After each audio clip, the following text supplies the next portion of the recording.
Bienvenidos y bienvenidas al 5º capítulo de Conversaciones que Cuidan, un podcast de Andesalud Puerto Montt en el que hablamos como en la vida real, sin tecnicismos, sin palabras difíciles y con información para cuidarnos mejor. Y ya llegó esa época en el año, o está llegando esa época en el año, ¿cierto?, en que los niños se resfrían. No sabemos necesariamente bien qué hacer, cuándo acudir a una consulta médica, cuándo ir al servicio de urgencia, cuándo preocuparnos. Por lo tanto, nos pareció muy importante poder abordar este tema y para eso tenemos a un increíble invitado. El día de hoy nos acompaña el doctor Claudio Martínez. Él es pediatra de Clínica Andesalud Puerto Montt. Bienvenido, doctor. ¿Cómo está? Feliz de estar con ustedes. Buenísimo. Y hoy día vamos a hablar, ¿cierto?, de esto, de los virus que están circulando, de cuáles son los síntomas de alerta, cuándo preocuparnos, etcétera. Y la primera pregunta, o con lo que queremos partir, es qué está pasando en este periodo medio extraño, porque además hemos tenido muchos días soleados en Puerto Montt, poco habitual, ¿cierto? Y partamos por lo básico. ¿Qué virus respiratorios están circulando hoy día y cuáles pueden aumentar durante las próximas semanas? Ya. Mira, como todos los inviernos, la secuencia de los virus es más o menos parecida. Ya. O sea, partimos con el rinoenterovirus, que es el virus más común del resfrío, que en general no es complicado, salvo en pacientes inmunodeprimidos o que tienen coexistencia con alguna otra enfermedad, y sobre todo en los niños más pequeños y en los adultos mayores. Y después viene la temida influenza, que entre paréntesis es temida porque la gente hoy día se vacuna menos de lo esperado por las autoridades sanitarias.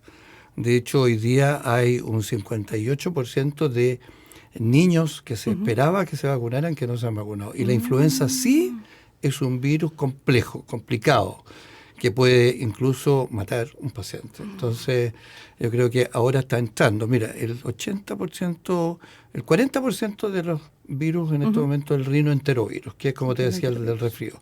Y hay un 20% que es de la influenza A, o de los distintos serotipos de influenza, pero que va a ir aumentando y el pronóstico es que en las próximas semanas ya sea ese el virus predominante. Pero como te decía, es una secuencia, porque después empiezan a aparecer otros virus que se van repitiendo año a año, salvo que después de la pandemia como que se produjo un revolute de virus y que en realidad se alteraron esa secuencia normal, pero hoy día está ocurriendo como siempre ocurrió. Perfecto. Doctor, y ya que usted habló de la vacunación, ¿por qué será que no estamos o los niños se están vacunando menos?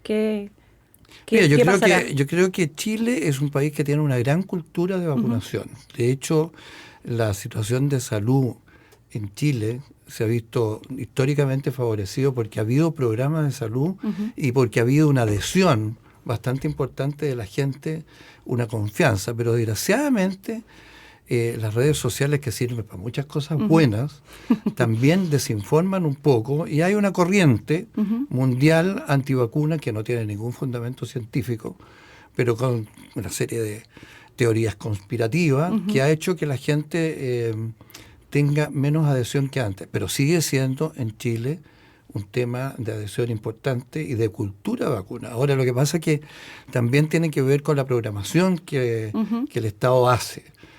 Yo he sabido, ponte tú, que en los colegios ha costado que llegue la vacuna y cuando la vacuna llega tarde, obviamente que no cumple mucho su función, pero lo que la gente no sabe es que hoy día hay muchos puestos de vacunación que no necesariamente son los consultorios, los exámenes. Oye, uno va a un supermercado o va a pasear al mall. No quiero nombrar el mall para no hacer propaganda, pero cualquiera de ellos hoy día hay puestos de vacunación. O sea, lugares y oferta hay. Por lo tanto, se espera que la gente asuma su responsabilidad, especialmente con los niños. De hecho, un poco fuera de la pauta, pero de hecho nosotros el fin de semana, como Andesalud, estuvimos en el Estadio Chinquihue, apoyando Deportes Puerto Montt y fuimos con un stand de vacunación de influenza y nos fue súper bien. Había mucha gente que aún no se ha vacunado. ¿Y hasta cuándo tenemos para vacunarnos, doctor? Bueno, mira, la vacunación dura todo el año, pero uno tiene que partir de la base de que desde que se vacuna hasta que se desarrolla inmunidad, pasan unas semanas. Okay. Entonces, mientras antes se vacuna, la gente mucho mejor, porque estos virus circulan prácticamente todo otoño, invierno y parte de la primavera. O sea, todavía quienes no se han vacunado están a tiempo de poder hacerlo. Exactamente. Perfecto. Bueno, y hace un momento usted habló de la influenza, ¿cierto? También yo he escuchado hablar del virus sincicial, ¿cierto? Y muchas veces, para los que no sabemos tanto, todo suena medio parecido, todo suena igual, pero ¿en qué se diferencian quizás los distintos tipos de virus y cuáles son los que más pueden complicar a los niños durante las próximas semanas? Ya, qué bueno que nombraste lo del virus sincicial, porque la gente en general sabe los estragos que producía el virus sincicial, especialmente en niños pequeños, menos de 6 años. De hecho, los virus respiratorios graves, que tienen graves consecuencias, la mayoría eran en los niños pequeños por el virus sincicial, que produce un cuadro desde bronquitis obstructiva severa hasta neumonía, y que era la gran carga de las unidades de tratamiento intensivo. Pero desde el año 2024, a propósito de vacuna, que se inocula, un anticuerpo, que la gente cree que es vacuna, pero en realidad es un anticuerpo monoclonal que especialmente hace que aumente las defensas de los niños más pequeños antes de los 6 meses. Perfecto. Y desde que eso ocurrió, que entre paréntesis fue una experiencia única en Latinoamérica y todavía lo sigue siendo, la mortalidad por virus respiratorio sincicial disminuyó a niveles mínimos. Prácticamente no hemos tenido mortalidad. Ahora, la pregunta tuya de cómo reconocer uno u otro virus. En realidad los virus respiratorios todos tienen al principio signos bastante semejantes. O sea, moco, tos, un poquito fiebre. Y con el curso de los días, esto puede irse complicando. Y pueden ir apareciendo síntomas respiratorios que corresponden a la parte bronquial o pulmonar. Y ahí uno puede estar alerta, porque un resfrío común o una infección respiratoria alta no tiene por qué producir dificultad respiratoria. Pero cuando empieza a comprometer los bronquios, empiezan a haber dificultad respiratoria que se nota en la forma de respirar de los niños. De hecho, una manera de reconocer es mirando cómo respiran. Y hay algo que los padres están bien atentos, que cuando los niños usan una musculatura accesoria, o sea, no la normal para respirar, se le nota porque se hunden las costillitas, se retrae el tórax, los hoyitos de la nariz, las fosas nasales se abren y se cierran. O sea, es notorio que el niño está haciendo un esfuerzo por respirar, y eso es indudablemente una alerta inmediata para consultar. O sea, esas serían las, como usted dice, alertas para efectivamente, es momento de ir al doctor. O sea, mira, no vale la pena consultar cuando el niño tiene moco, cuando el niño tiene un poquito de fiebre. Pero si el niño está en buen estado general, le baja la fiebre y se ve bien, juega, ese niño no tiene que ir a exponerse a una urgencia porque es controlable. ¿Ya? Y respecto a la fiebre, ¿cuándo esta fiebre deja de ser normal? ¿Se han pasado muchos días o sí espero a esta, como usted dijo, este esfuerzo adicional que tiene que hacer el niño para respirar? Mira, la fiebre, hay que partir de la base que la fiebre es una defensa, es una alerta, hay una infección, la inmunidad está respondiendo. Entonces la fiebre es un aviso, pero que no siempre es un signo de gravedad. La fiebre, cuando se trata con algún medicamento o con medidas físicas y baja, y el niño recupera su condición normal, eso es tranquilo, aunque tenga la fiebre alta. Ahora, si la fiebre es mantenida y muy alta, y cuesta que los padres la bajen con las medidas físicas y las medidas farmacológicas, bueno, evidentemente que ahí sí también es una alerta. Pero ojo, que en los niños pequeños, menores de 6 meses, las neumonias y los cuadros respiratorios graves a veces pueden cursar sin fiebre. Entonces hay que estar también atento que si un niño no come, está decaído, está pálido, tiene dificultad respiratoria, aunque que no tenga fiebre, eso también es un estado de alerta. Eso qué interesante. Ahora me imagino que de todas maneras usted también en la consulta recibe muchas mamás, papás que ante pequeños síntomas inmediatamente llevan a sus pequeños a la consulta. Mira, existe la cultura de la consulta médica. En realidad, en nuestro país la gente consulta bastante. Y también influye una cuestión sociológica. Hoy día las madres trabajan, entonces no están tanto tiempo como quisieran con los niños, no como antes, que las madres estaban todo el día tiempo atendiendo. completo. Entonces hay una urgencia de los padres por saber, y muchas veces concurren al médico sin ser tan necesario. Claro. Doctor, le cuento que vamos a llegar a nuestra sección favorita de estos capítulos y se llama Todo lo que todos queremos saber, y son preguntas hechas directamente por, en este caso, mamás o papás de nuestros pacientes, ¿ya? O de sus pacientes, que son los pequeños pacientes. La primera pregunta ¿es normal que un niño se enferme muchas veces durante el invierno? Es absolutamente normal. Y mientras más pequeños, más frecuentes se enferman, y también depende de dónde están. Si están en su casa, con niños, con hermanitos que van al jardín o al colegio, se van a enfermar. Si están en un jardín, o sea, la cuna, obviamente. Ahora, ¿qué es normal? Un niño puede tener hasta 6, 7, 10 cuadros respiratorios en el año, y se consideran normal mientras esos cuadros respiratorios no sean complicados. Perfecto. Por ejemplo, si cada vez que un niño se resfría termina con un cuadro bronquial obstructivo y que requiere inhalaciones o medicamentos, ahí uno puede sospechar que ese niño ya no es común, sino que puede sospecharse que es asmático, alérgico, o que tiene otra patología que hay que investigar. Perfecto. ¿Cuándo un niño debería quedarse en casa y no ir al jardín o al colegio? Ojalá siempre. No, evidentemente que los jardines infantiles son una necesidad para la sociedad moderna. Pero ya sé a qué te refieres, todo eso es una broma. Pero evidentemente que cuando hay un cierto compromiso del Estado general, porque yo siempre le digo a la mamá, si ellas saben que el tema de por qué se llaman mocosos a los niños, se llaman mocosos porque lo habitual es que anden con moco, porque en invierno, porque es una cosa natural. Entonces, si tú vas a evitar que un niño vaya al jardín porque tiene un poquito de moco, porque tiene estornudo, se van a quedar los jardines desocupados y las mamás no van a poder ir a trabajar. O sea, todo tiene que ser con cierta mesura.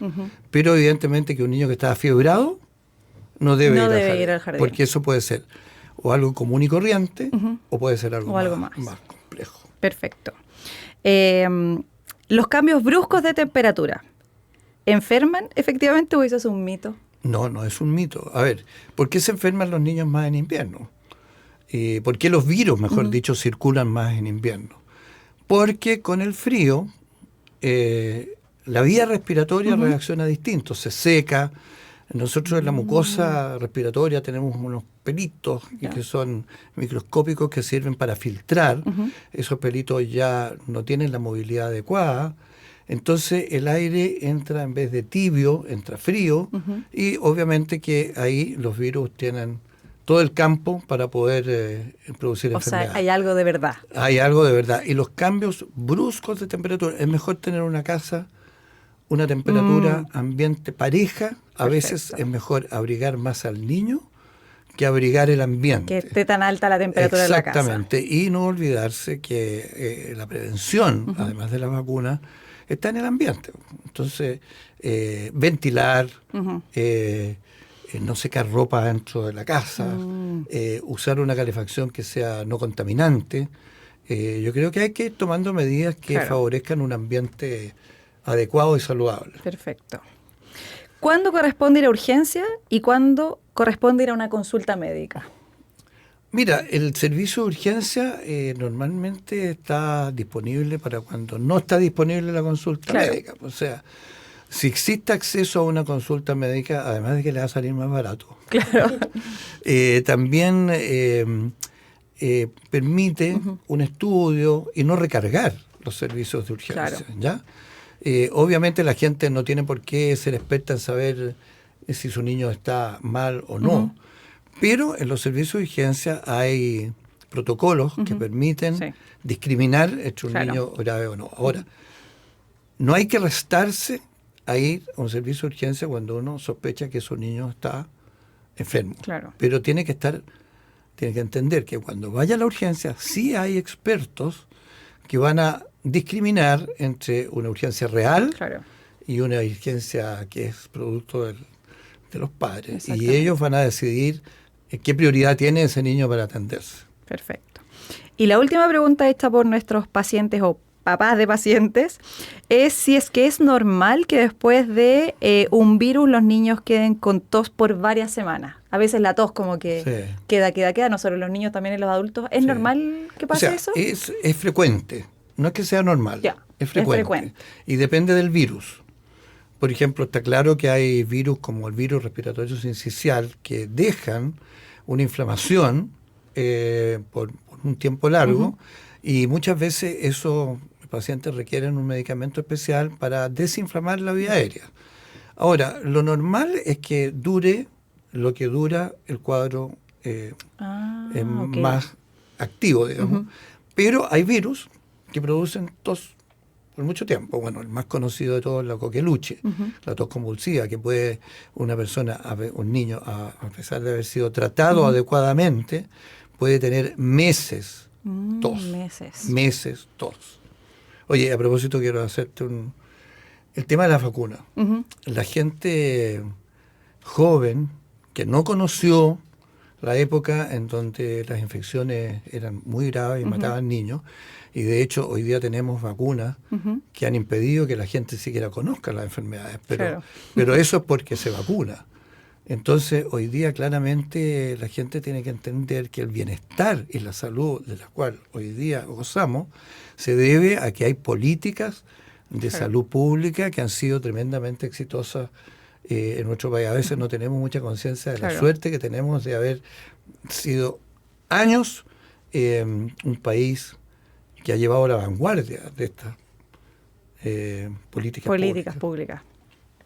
Doctor, ya hemos hablado de los síntomas, de cuáles son los virus más frecuentes, pero más allá de evitar contagios quizás, ¿qué cosas sí nos pueden ayudar o qué cosas sí pueden hacer los papás en sus casas para evitar que sus niños se enfermen? ¿O no es posible? No, es posible.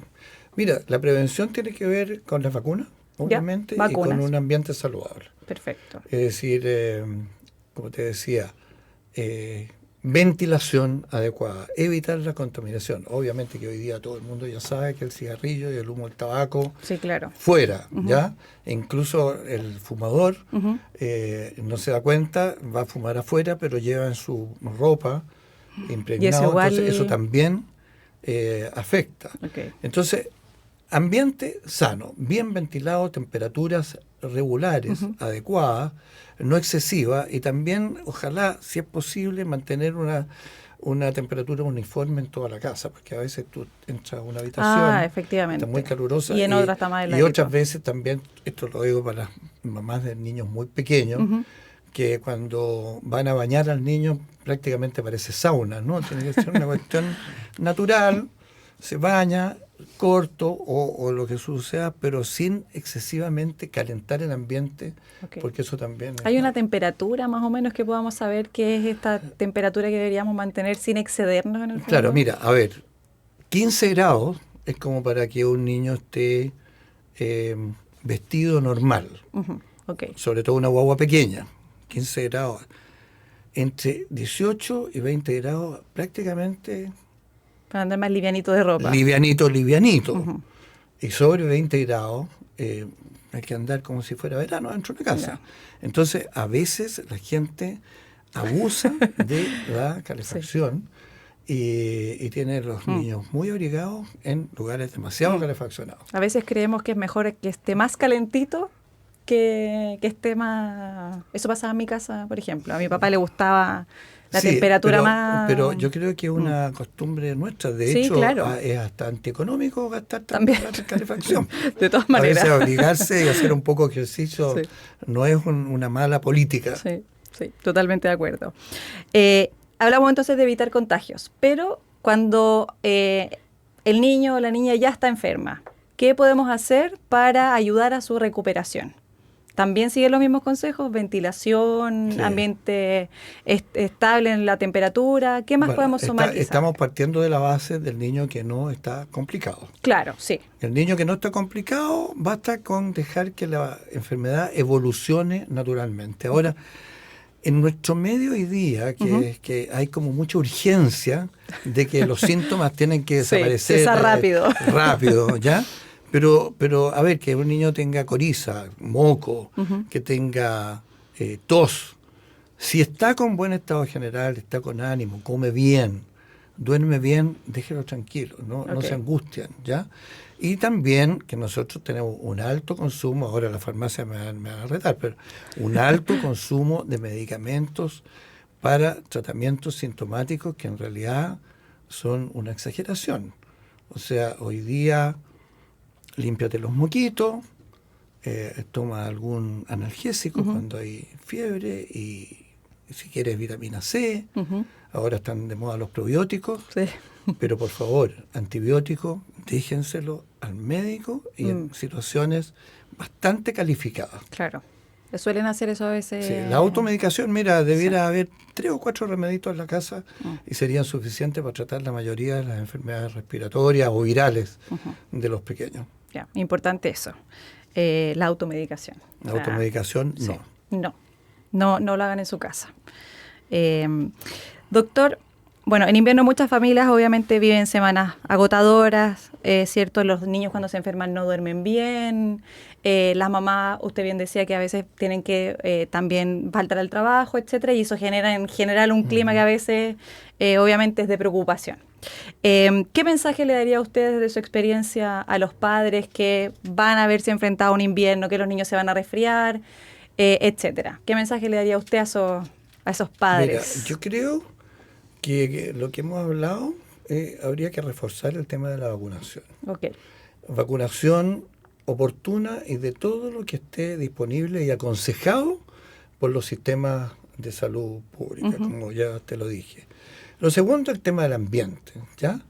Y lo tercero, asumir que el aparato inmunitario de las personas se incrementa cuando está en contacto con gérmenes y por lo tanto es parte natural.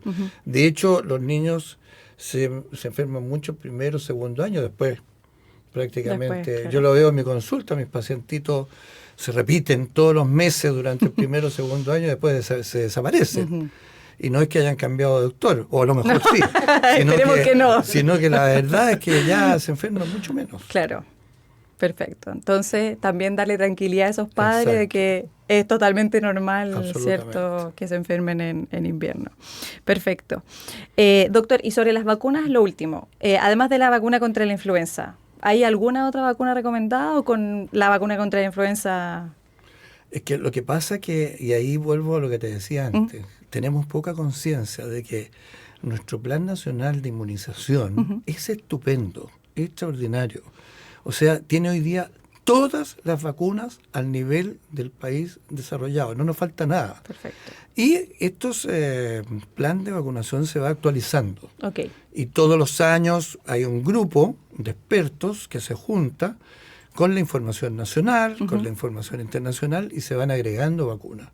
Y en ese sentido hay que sacarle el sombrero a la continuidad que tienen los distintos gobiernos de cualquier color que sea para mantener esta forma. Y nosotros tenemos un plan de vacunación que te cubre o sea, los pediatras que somos más antiguos, por no decir más viejos, que hemos visto otras etapas, evidentemente que hoy día hay enfermedades que no se ven, que no se enferman los niños. Y eso hace que la morbilidad y la mortalidad infantil haya disminuido a niveles comparable con los países desarrollados, bien desarrollados, porque hay otros países que son potencias económicas, pero que tienen una salud pública más o menos nomás. O sea, nada que envidiarle a los Nada que envidiarlo a los países desarrollados que tienen buena salud pública. Perfecto. Muchas gracias, doctor, por acompañarnos en este capítulo. Y a quienes nos escuchan, por supuesto, también muchas gracias por acompañarnos. En Andes Salud Puerto Montt contamos con especialistas y equipos preparados para acompañar a las familias, ¿cierto? El doctor, de hecho, espera a los pacientitos en su consulta en Clínica Andes Salud Puerto Montt, especialmente en estos meses que me imagino que también necesitan más apoyo los padres con sus niños y sus niñas. Porque informarnos también es una forma de proteger a quienes más queremos. Nos encontramos en un próximo episodio. Muchas gracias, doctor, por conversar con nosotros hoy día. Gracias, Cecilia.